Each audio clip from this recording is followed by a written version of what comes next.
زیادہ وزن اس کا ہو جائے گا۔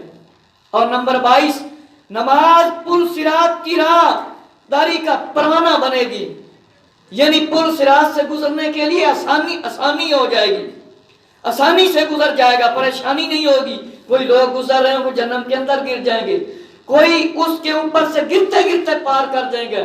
ایک کتاب کے اندر لکھا تھا 15,000 سال کی راہ ہے، ایک کتاب کے اندر لکھا تھا 30,000 سال کی راہ ہے۔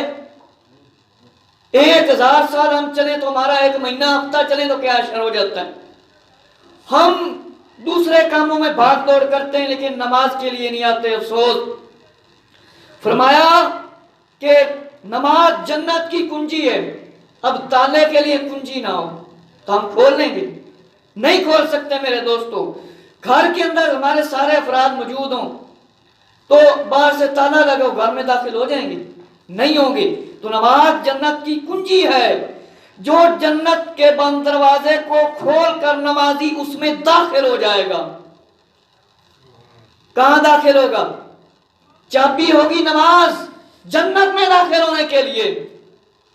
تو فرمایا جو جنت کے بند دروازے کو کھول کر نمازی کو اس میں داخل کر دے گی۔ ایک نماز 1000 فائدے ہیں ایک نماز کے۔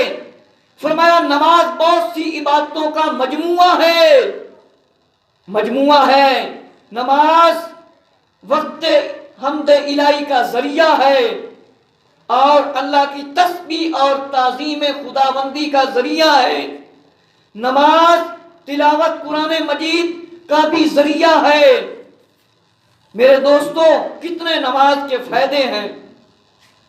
اور فرمایا تفسیر علالی کے اندر ہے، اللہ تعالیٰ ارشاد فرماتا ہے اے بندے ہر ایک رکوع کے بدلے تیرے لیے جنت میں ایک محل ہے، تیرے لیے جنت میں ایک محل ہے، اور ہر سجدے کے بدلے میں تجھے ایک جھلک مولا کا دیدار نصیب ہوگا۔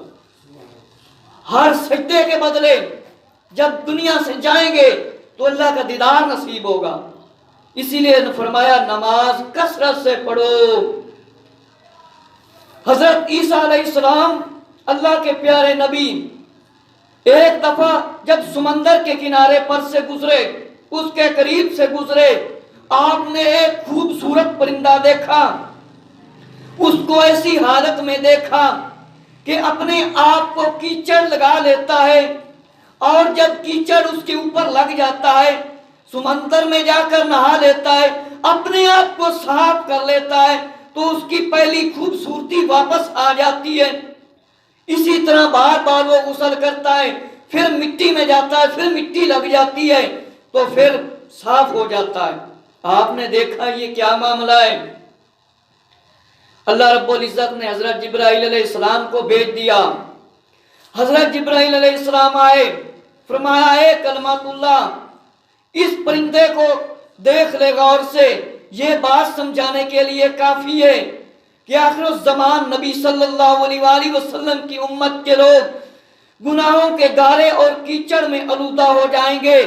جب وہ 5 وقت نماز پڑھیں گے تو گناہوں سے یوں پاک صاف ہو جائیں گے، اس طرح پاک صاف ہو جائیں گے جیسے پرندہ جا کر مٹی میں اپنے پر گندے کر لیتا ہے اور پھر سمندر میں جا کر نہا لیتا ہے تو وہ کیا ہو جاتا ہے؟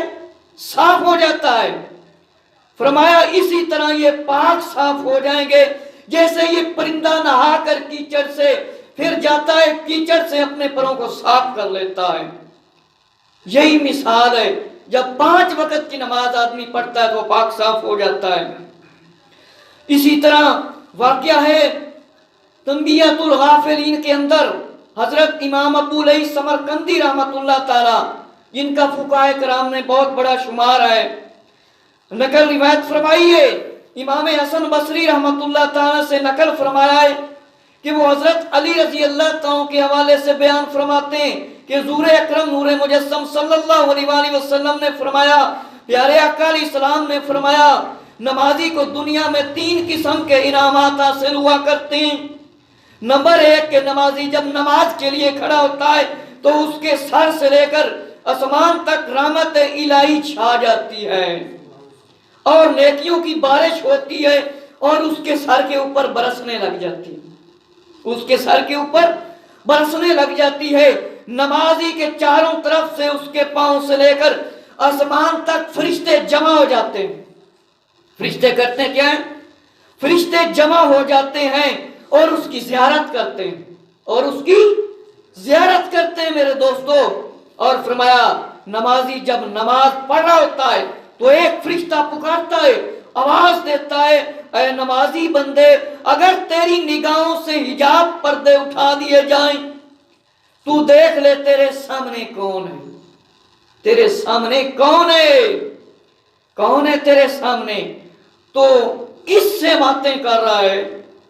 تو کس سے باتیں کر رہا ہے؟ تو خدا کی قسم قیامت تک نماز ہی میں رہنا پسند کرے، قیامت تک نماز میں رہنا پسند کرے اور کبھی سلام نہ پھیرے، اور فرمایا یوں ہی نماز ہی کی حالت میں آخر مر جائے، مگر تو نماز کو نہ توڑے، تجھے حقیقت کا پتہ چل جائے تو۔ اور تفسیر روح البیان کے اندر لکھا ہے، حضرت قتادہ رضی اللہ عنہ صحابی رسول صلی اللہ علیہ وآلہ وسلم نے نقل فرمایا ہے کہ حضرت دانیال علیہ السلام اللہ کے نبی اپنے زمانہ میں امت محمد صلی اللہ علیہ وآلہ وسلم کے نمازی لوگوں کی نماز کی تعریف کیا کرتے تھے۔ یہ فرمایا کرتے کہ وہ ایسی نمازیں پڑھیں گے، ایسی نمازیں پڑھیں گے کہ نوح علیہ السلام کی قوم ایسی نمازیں پڑھ لیتی تو ہرگز طوفان میں غرق نہ ہوتی، طوفان نہ تھا تو نہ ڈوبتی۔ اگر ہود علیہ السلام کی امت ایسی نمازیں پڑھ لیتی تو کبھی ہوا کے عذاب میں نہ آتی، اور قوم سمود صالح علیہ السلام کی امت اس طرح نماز پڑھ لیتی تو کبھی زلزلے اور چیخ و پکار اور صدمے سے ہلاک نہ ہوتی۔ حضرت دانیال علیہ السلام کا زمانہ ان امتیوں سے تو بہت اچھا تھا، اب ان کی نسبت افسوس کرنا کچھ مفید نہیں۔ فرمایا دراصل یہ ایک بشارت تھی کہ ہم امتی آقا علیہ السلام کے کتنے خوش قسمت ہیں اور کیسے نمازیں پڑھیں گے، یہ ہماری شان بیان کی گئی ہے، تو ہمیں بھی تو غیرت کرنی چاہیے اور نماز پڑھنی چاہیے۔ اللہ رب العزت قرآن مجید میں ارشاد فرماتا ہے، اللہ کسی ایسی قوم پر عذاب نازل نہیں فرماتا جو اللہ تعالیٰ سے اپنے گناہوں کی معافی مانگ رہی ہے، جو اللہ سے اپنے گناہوں کی کیا کرے؟ معافی مانگے، استغفار کرے، توبہ کرے۔ اور فرمایا ترمذی شریف میں ہے، صحابی رسول صلی اللہ علیہ وآلہ وسلم نے اپنا کچھ واقعہ اس طرح بیان فرمایا کہ ایک دن ایک دکان پر ایک عورت کھجوریں خریدنے کے لیے آئی۔ فرمایا اس کو دیکھ کر میرے دل کے اندر برائی پیدا ہوئی، تو میں نے اس بی بی سے کہا کہ اندر والے کمرے میں تازہ کھجوریں پڑی ہیں، وہاں جا کر دیکھ لو۔ وہ سیدھی سادھی عورت تھی، وہ مکان کے اندر چلی آئی، تو میرے نفس کی شامت کہ میں نے اس کا بوسہ لے لیا، یعنی چوم لیا۔ اب یہ فیل کر لیا تو مگر پھر ڈر کے مارے میری جان نکلنے لگی کہ میں نے گناہ کر لیا ہے۔ بس دوڑنا ہی ہوا کہ طبیب روحانی آقا حضرت محمد صلی اللہ علیہ وآلہ وسلم کی خدمت ایک دسمیں حاضر ہوئی۔ میں نے اپنا سارا واقعہ سنایا، یہ سن کر آپ نے فرمایا کہ وہ عورت تو ایک بڑے نیک مجاہد کی بیوی تھی، تم نے اس کے ساتھ یہ فعل کیوں کیا، ایسی حرکت کیوں کی؟ ہائے افسوس! تو آپ بہت ناراض ہوئے اور یہ سمجھے اب صحابی کہ اب تمہیں مارا گیا کہ جہنم میں جاؤں گا۔ آقا علیہ السلام کو رنج ہوا ہے، فرمایا خاموشی سے بیٹھے تھے، اچانک آقا علیہ السلام پر وحی نازل ہوئی۔ فرمایا ترجمہ اس طرح ہے کہ رات دن کی نمازیں پڑھو کیونکہ نماز کی نیکی ایسی برائیوں کو مٹا دیتی ہے، مٹا دیتی ہے۔ اب یہ خوشخبری سن کر حاضرین مجلس جو محفل کے اندر بیٹھے تھے، صحابہ کرام رضی اللہ عنہ فرمانے لگے، یا حضرت کیا ارشاد ہے، اس شخص کے ساتھ کیا یہ مخصوص ہے جو گناہ کر کے آیا تھا یا دوسرے لوگوں کے لیے بھی ہے؟ فرمایا کہ نہیں، بلکہ یہ آدمی اور تم لوگ دوسرے قیامت تک جو آنے والے لوگوں کے لیے، سب کے لیے ارشاد ہے، جب کوئی گناہ ہو جائے تو اللہ سے کیا ہے؟ توبہ کر لو، معافی مانگ لو. یہ مشکاہ شریف کی روایت ہے. فرمایا نماز کے وقت دنیا کو چھوڑ کر نماز کی طرف توجہ کرنا، اس سے خدا بھی ملتا ہے اور اس کے محبوب کی محبت بھی ملتی ہے. فرمایا ایک بزرگ لکڑیاں خریدنے جا رہے تھے، راستے میں مسجد آئی، مسجد میں اذان ہوئی تو فوراً مسجد کی طرف روانہ ہو گئے، مسجد کی طرف چل پڑے. راستے میں ایک تھیلی ملی اشرفیوں کی. اس بزرگ نے اپنے دل میں کہا کہ اس کی طرف توجہ کرنے سے میں نماز میں حرج ہوگا، تکبیر اولیٰ رہ جائے گی. تو شیطان، یہ تو شیطان روک رہا ہے، وہ تو بڑا خبیث ہے، یوں ہی لوگوں کو دین کے کاموں سے روکا کرتا ہے. فرمایا قدم اٹھانے لگے، آگے چلنے لگے تو مسجد میں جا پہنچے، نماز پڑھی اور نماز کے بعد دوبارہ واپس بازار میں تشریف لائے. لکڑیاں خرید کر گھر کی طرف واپس آ رہے تھے. اس مال کی طرف دیکھا جو رستے میں پڑا ہوا دیکھا تھا، وہ بالکل اسی طرح پڑا. اور جب گھر پہنچے لکڑیاں کھول کر ڈالنے لگے، وہی تھیلی ان لکڑیوں کے اندر سے نکلی. اللہ کی رضا کی خاطر ہمیں تو رستے میں آتے آتے ہم باتیں کرنے لگ جائیں تو ہماری پہلی رکعت بھی رہ جاتی. تو یہ سارے ہلے بانے شیطان کے ہوتے ہیں، روکتا ہے وہ. گھر پہنچے تو لکڑیاں کھولی، ان لکڑیوں کے اندر وہ تھیلی پڑی جو رستے میں اٹھائی نہیں تھی، نماز کے لیے تشریف لے گئے تھے. جب برآمد ہوئی حیران ہو کر بولے یہ تھیلی میری لکڑیوں میں سے کہاں سے آئی؟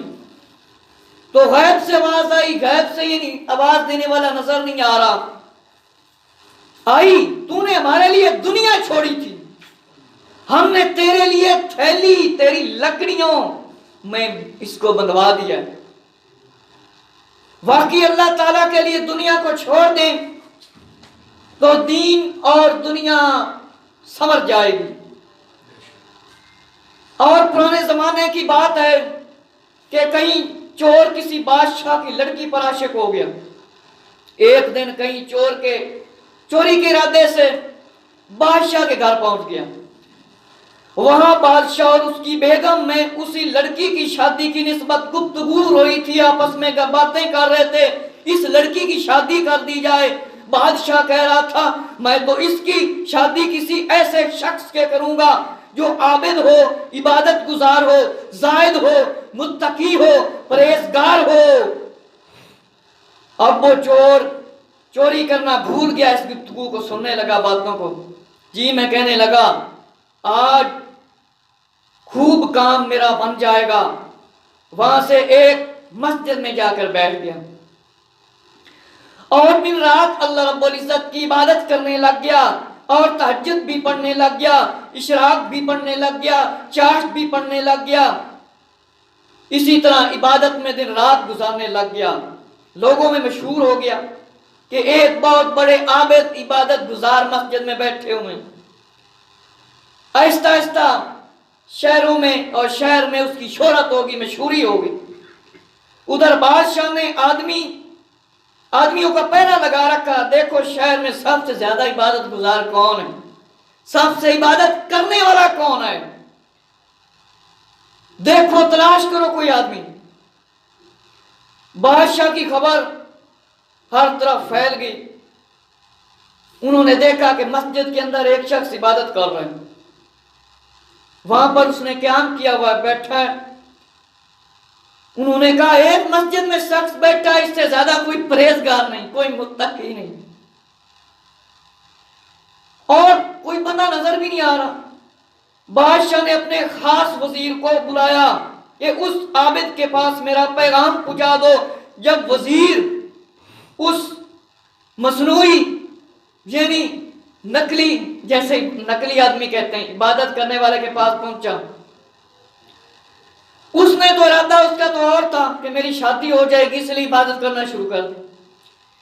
جب وہ اس کے پاس پہنچا تو اس نے کوئی توجہ نہ کی، خیر ادب کے ساتھ اس نے اپنا پیغام اس کے پاس پہنچایا. تو وہ پیغام سن کر عابد نے کہا دراصل میری نیت تو خراب تھی، جس وجہ سے میں عبادت میں مشغول ہو گیا، میں نے نماز پڑھنی شروع کر دی، مگر اللہ رب العزت نے مجھ پر کرم فرما دیا تو بادشاہ کو میری طرف سے جا کر کہہ دے اب مجھے نہ تو آپ کی بیٹی کی ضرورت ہے اور نہ آپ کی دولت اور حکومت کی ضرورت ہے۔ جب میں نے بناوٹی طور پر خراب نیت سے نماز پڑھی اور عبادت کی تو رب کریم اتنا مہربان ہوا کہ اس نے میری بناوٹی عبادت کی وجہ سے تمہیں میرے پاس بھیجا ہے، اور میری اتنی محبت بادشاہ کے دل میں ڈال دی ہے کہ وہ اپنی بیٹی بھی مجھے دینے پر راضی ہو گیا ہے، اور خود اس کے بارے میں مجھے پیغام بھیج رہا ہے، میرے پاس آپ لوگوں کو بھیج رہا ہے۔ اگر میں سچے دل سے اپنے واحد اللہ پاک کی عبادت کروں تو کیا مجھے کچھ نہیں ملے گا؟ بس اب میں صرف خدا ہی کا ہو چکا ہوں۔ وزیر صاحب آپ کے پاس تشریف لے جائیے، وزیر آپ اپنے صاحب کے پاس تشریف لے جائیے اور میرا وقت ضائع نہ کیجیے۔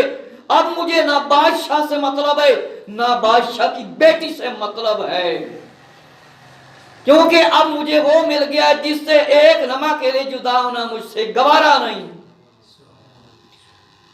محدث ابن حنان نے اپنی حدیث کی صحیح کتاب میں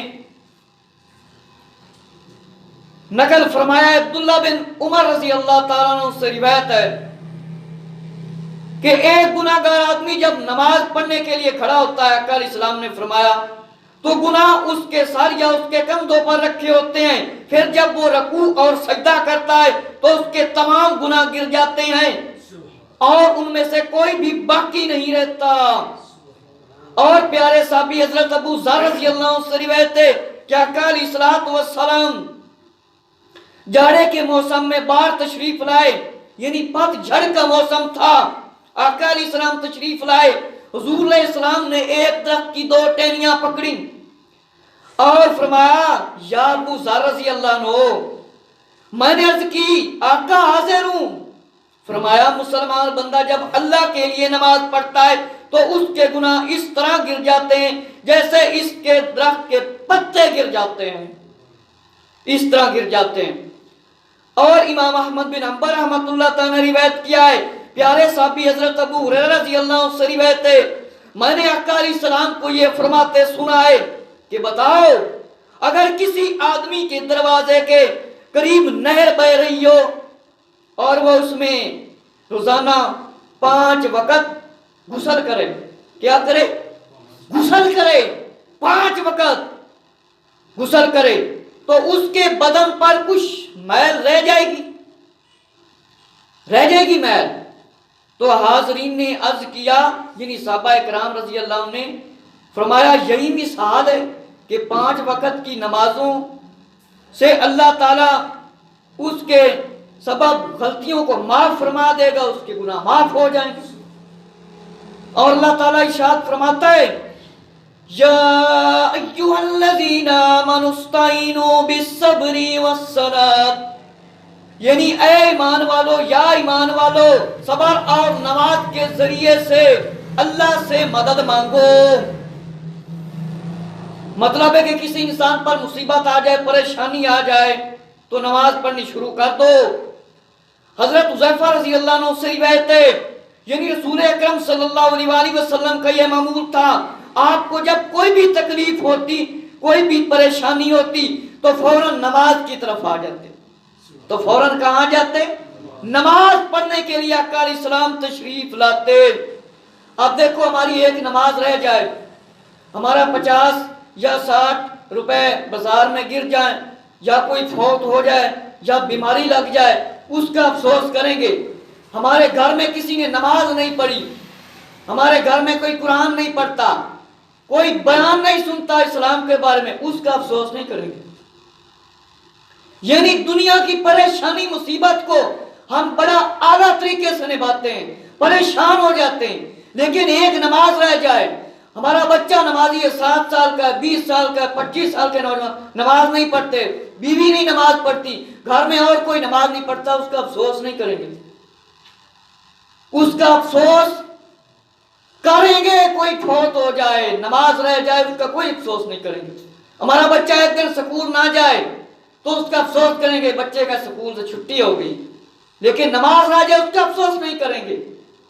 پاؤں میں چوٹ لگ جائے نماز نہیں پڑھیں گے، پاؤں کی فکر کریں گے، لیکن جس نماز نے بچانا ہے اس جسم کے حصوں کو، اس کا افسوس نہیں کریں گے۔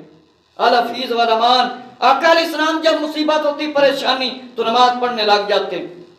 اور پیارے صحابی حضرت ابو درداء رضی اللہ عنہ سے روایت ہے، آقا علیہ السلام کے زمانہ میں ایک آندھی چلی تو فوراً آقا علیہ السلام مسجد میں تشریف لے گئے، جب تک آندھی رکی نہ، جب تک آندھی رکی نہ، آقا صلی اللہ علیہ وآلہ وسلم مسجد سے باہر نہ تشریف لائے۔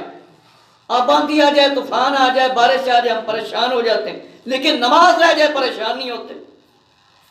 اور فرمایا جب سورج یا چاند گرنے لگ جاتا تو فوراً نماز کی طرف توجہ فرماتے۔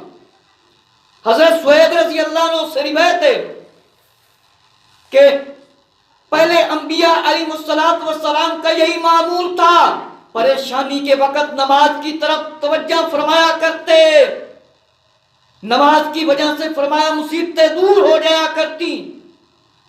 بنی اسرائیل میں ایک نیک عورت تھی جو نماز کی بڑی پابند تھی، مگر اس کا خاوند بہت برا تھا جو اسے نماز پڑھنے سے روکتا اور مارتا رہتا تھا، لیکن وہ عورت تو مار برداشت کر لیتی لیکن نماز نہیں چھوڑتی۔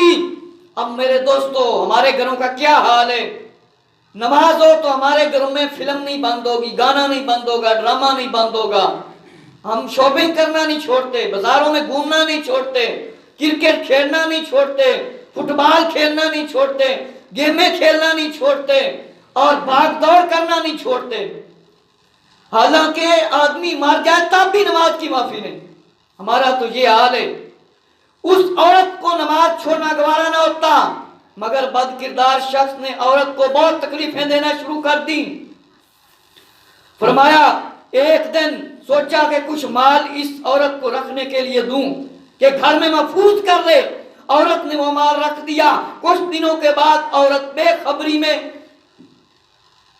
مال رکھ کر بھول گئی اور اس نے بار اٹھا کر پھینک دیا۔ اس کے گھر والے خاوند نے، مال اس عورت کو کسی صورت میں نہ مل رہا تھا۔ خدا کا کرنا کہ اس مال کو ایک مچھلی نے نگل لیا۔ پھر ایک شکاری اس مچھلی کو شکار کرنے کے لیے بازار میں گیا تو اس نے وہاں پر فروخت کر دی۔